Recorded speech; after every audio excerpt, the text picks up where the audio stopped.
I am Jasveen Kaur from Hyderabad. आजकल जो NRC और सीएए के ताल्लुक में जो देश में बवाल मचा हुआ है उसके बारे में कुछ अपने ख्याल शेयर करना चाहती हूँ। मैं हाल ही में 2 किताबें पढ़ रही थी। एक किताब है जलियांवाला बाग के ऊपर, ये डिटेल है, और एक किताब है हिटलर्स विलिंग एक्सिक्यूशनर्स।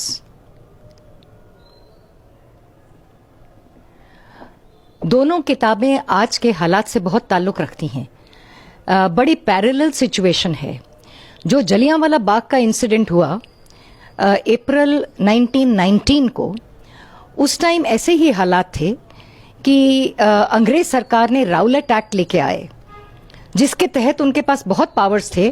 किसी को भी उठा के किसी को मारपीट कर सकते थे, जेल कर सकते थे, वायलेंस कर सकते थे पब्लिक में। और उसका रीजन ये था कि पूरे देश में बहुत एक नॉन कोऑपरेशन और बड़ा रिबेलियन और हड़तालें हो रही थी। तो उसको कंट्रोल करने के लिए ये लोग ये लाए और जलियांवाला बाग का हादसा हुआ, जो आप लोग सब जानते हैं।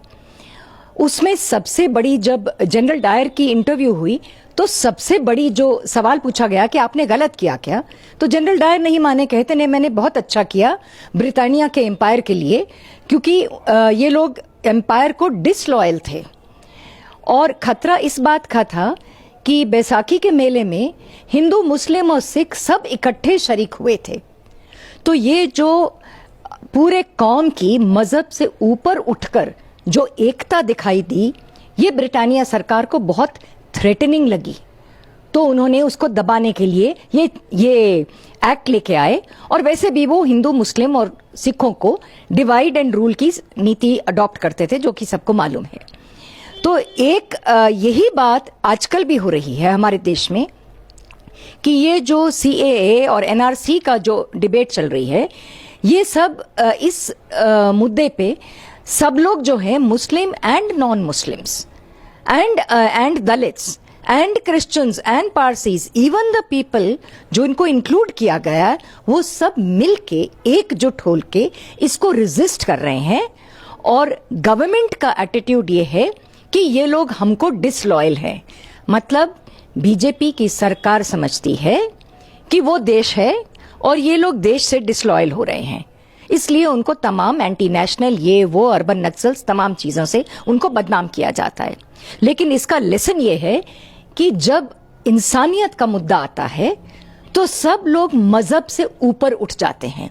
और वही एकता है जिससे जो पावर्स हैं, जिनको अब तो वो खुद ही मानेंगे कि वो इलीगल पावर हैं, क्योंकि उनको जिसने वोट दिए वो तो यहाँ के, हो सकता है कि यहाँ के सिटीजन ही ना हो। तो मजहब से उठकर जब लोग इकट्ठे होते हैं तो ये पावर्स को बहुत थ्रेट फीलिंग होती है। दूसरी बात है हिटलर की किताब का। हिटलर की किताब में भी यही लेसन है कि जिन लोगों ने जूस पे अत्याचार किया था, वो लोग भी बड़े अच्छे क्रिश्चियन थे, ईसाई थे। और ईसाई धर्म में भी बोला जाता है हर इंसान को मोहब्बत करो, प्यार करो, हम अच्छी अच्छी बातें करो, सब कुछ लिखा होता है। लेकिन वो मजहबी होने के कारण और मजहब में अच्छी बातें लिखने के बावजूद उन्होंने ऐसी घिनौनी और गैर इंसानी हरकतें करी। ये आम इंसान थे। यही बात अब हम लोग भी, हमारी आवाम भी इस ट्रैप में फंस रही है। तो हमको अगर मजहब से ऊपर इंसानियत की बात करनी है तो हमको ये जो हिंदू, मुस्लिम और बाकी धर्मों में और कास्ट में जो डिविसिव स्ट्रैटेजी है, इसके ऊपर उठना है। अब आते हैं हाल ही में इनके जो प्रवक्ता हैं, मुख्य प्रवक्ता हैं आरएसएस के, श्री मोहन भागवत, हाल ही में हैदराबाद आए थे और बहुत अच्छी अच्छी बातें कही। हम तो सब, एक तो थोड़ी सी मेरे को बहुत ऑब्जेक्शन है, कहा कि सारे इंडियंस हिंदू हैं। मैं पूछना चाहती हूं कि किसने उनको हक दिया कि मेरे बारे में वो बोलें कि मैं कौन हूं। हिंदू अगर उनको बोलना है तो आरएसएस वालों को बोले, आरएसएस के वो मुख्य प्रधान हैं, उनके बारे में जो बोलना है बोलना है। पर उनकी जरूरत कैसे हुई कि 130 करोड़ इंडियंस के बिहाफ पे ये बोलें कि सब हिंदू हैं। आप उल्टा बोलिए ना कि सब हिंदू इंडियंस हैं। तो ये तो दिस इज वेरी ऑडेशियस। और ये बिल्कुल अपना धर्म जो है वो हमारे पे थोपना चाहते हैं। इसलिए नहीं कि मैं भी हिंदू हूं, लेकिन मेरे को इनसे सर्टिफिकेट नहीं चाहिए। ये कौन होते हैं मुझे अपनाने वाले? मैं सोचूंगी कि मैं इनको अपनाऊं या रिजेक्ट करूं, क्योंकि ये ब्रांड ऑफ हिंदुइज्म हमें बिल्कुल एक्सेप्टेबल नहीं है। और आप हिंदू हैं, मुसलमान हैं, जो भी हैं, आपका जाति मामला है। Who are you to speak on my behalf? This is utter nonsense. और फिर बोलते हैं हम तो सबको साथ लेके चलते हैं, सब धर्म को, सब जाति को, सबको, बड़ी प्यारी प्यारी बातें करी। आप एक तरफ ये बोलते हैं, एक तरफ आपका एजेंट यूपी में आदित्यनाथ चीफ मिनिस्टर, मैं उसको योगी नहीं कहूंगी, I will never make that blunder. He is not yogi, he is dhongi, he is a culprit. He should be booked in the international court of justice for crimes against humanity. आप मुसलमानों के घर में घुस के इनोसेंट्स को आप उनको मार रहे हो, उनकी प्रॉपर्टी जब्त कर रहे हो, उनके ऊपर फाइन लगा रहे हो। Who the hell does he think he is? Is he not obliged to be operate under law and order as a chief minister? समझते क्या है? राजा हैं क्या वहां के? महाराजा हैं। इलेक्शंस में इलेक्ट हुए हैं और इलेक्शंस में जा भी सकते हैं, उनको धक्के मार के निकाल भी दिया जा सकता है। He is not a lifelong chief minister and he has to follow the, first of all he has to be under the law and order of the country, you know। और यहां पर सेंटर में जाएं तो हमारे प्रधानमंत्री और home minister जी बार बार झूठ पे झूठ बोले जा रहे हैं। कहते हैं डिटेंशन सेंटर नहीं है, और खुद ही डिटेंशन सेंटर की तस्वीरें हैं। किसी ने डिटेंशन सेंटर को जेब में नहीं रखा हुआ छुपा के, या बैंक के लॉकर में नहीं रखा हुआ। वो बिल्डिंग्स हैं, दे आर देयर, उनकी तस्वीरें हैं, दे आर कॉन्क्रीट रियलिटी। वहां पे 28 लोगों की मौत हो गई है। ये आपने पार्लियामेंट में बोला है, गवर्नमेंट के बीजेपी के प्रवक्ता ने पार्लियामेंट में बोला है। तो 28 लोगों की मौत हुई जो डिटेंशन सेंटर्स में। वो डिटेंशन सेंटर्स है ही नहीं, वो एग्जिस्ट ही नहीं करते, तो वो मौतें भी नहीं हुई क्या? तो आपने जो बोला था वो क्या था? सपना देख रहे थे या हमें सपना दिखा रहे थे? What is this nonsense? Is this the level of responsibility of a central government of a country of 130 crore people? I mean, this is shocking the way they are doing. And जो UP में जो ये लोग अत्याचार कर रहे हैं, everybody, Yogi Adityanath should be booked for crimes against humanity. At the rate he is going, he is targeting a particular religious community.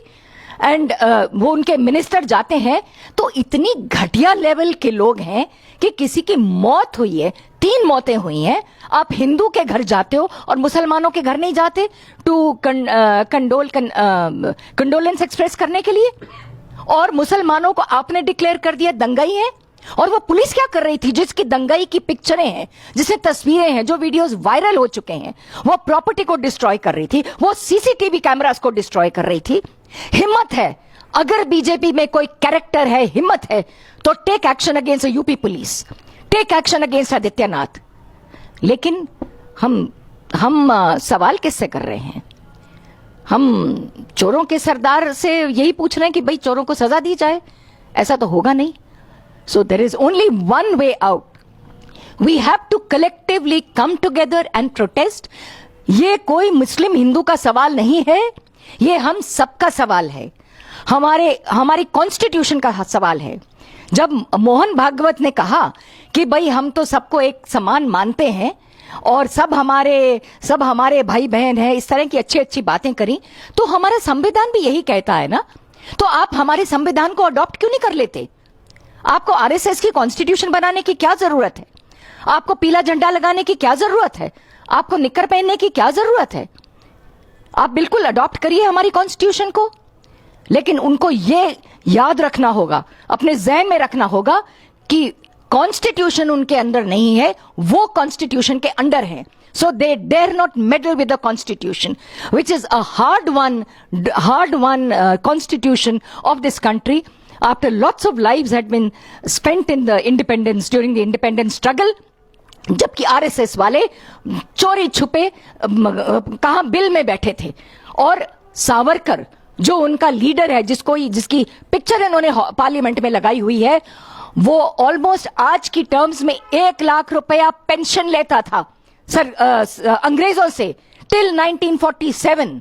After submitting his apology till 1947 उसको अप्रोक्सीमेटली 1 लाख रुपया पर मंथ उसको पेंशन मिलती थी सरकार से, ब्रिटिश सरकार से। ये इनकी गद्दारी है। ये देशभक्ति की बात करते हैं कौन से मुंह से?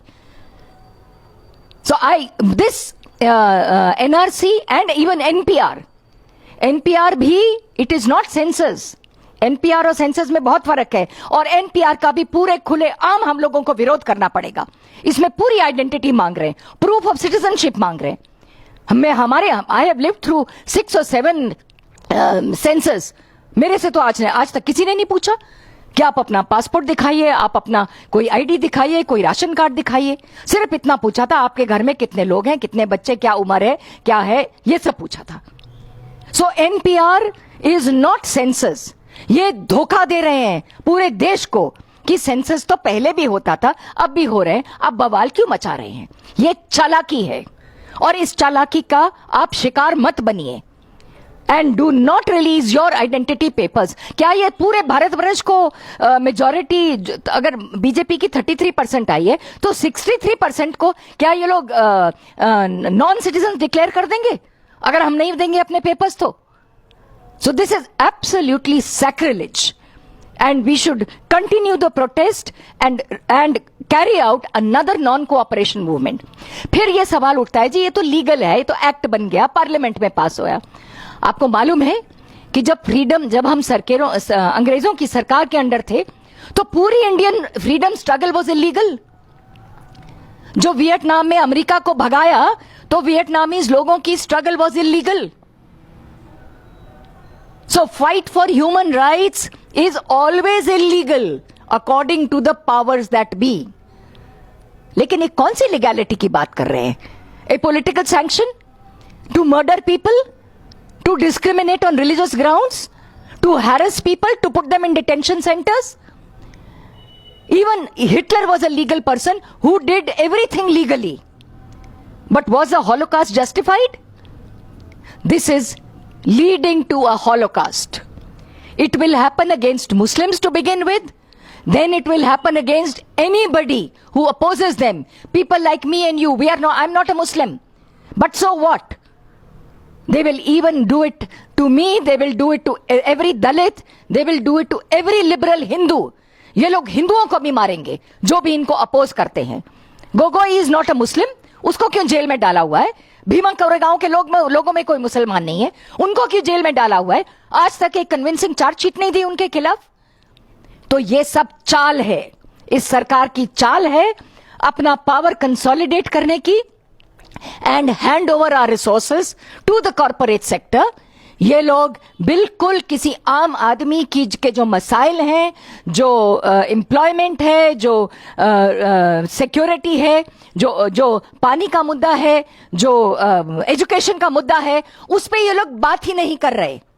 ये लोग हवाई मुद्दों में पूरी आवाम को उलझाना चाहते हैं and they are wasting the political energy of this country.